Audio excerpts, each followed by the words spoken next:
On en est à la 3e année d'Adi Hutter et ça doit être une place forte de notre championnat de France derrière le Paris Saint-Germain et l'Olympique de Marseille. Et les 40 premières minutes avant le carton rouge, elles sont très insuffisantes. À aucun moment tu es dangereux.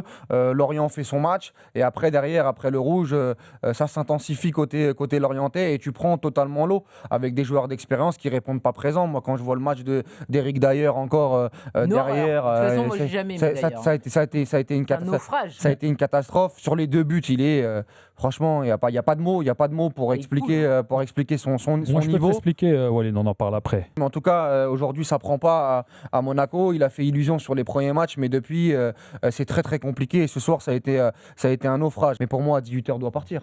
Adi Hutter doit partir, c'est la défaite de trop. Ils vont jouer contre Manchester City. Alors Mercredi, attention, alors attention, Adi Hutter n'est pas le seul responsable parce que je mets Thiago Scuro aussi dedans parce que le recrutement a été catastrophique. Prendre des joueurs qui sont pas fiables physiquement alors que tu as déjà un effectif qui est rempli de doutes dans cet aspect. Toutes les 30 minutes, Zakaria 2 mois, Lamine Camara 2 mois, Golovin 1 mois et demi, Pogba on sait pas quand est-ce qu'il va revenir. C'est une catastrophe en fait, Monaco à tout point de vue là-dessus. Et on a eu un Thiago Scuro qui n'a pas fait de mercato agressif et qui surtout a ramené des joueurs qui n'étaient pas prêts physiquement. Monaco, ils ont fait illusion, on en a parlé parce que ils ont joué des petites équipes et aujourd'hui, il y a une démission de la part des joueurs, même dans l'état d'esprit autour du projet de jeu qui frise le néant d'Adi Hutter. Donc où est-ce qu'on va en fait avec Monaco ?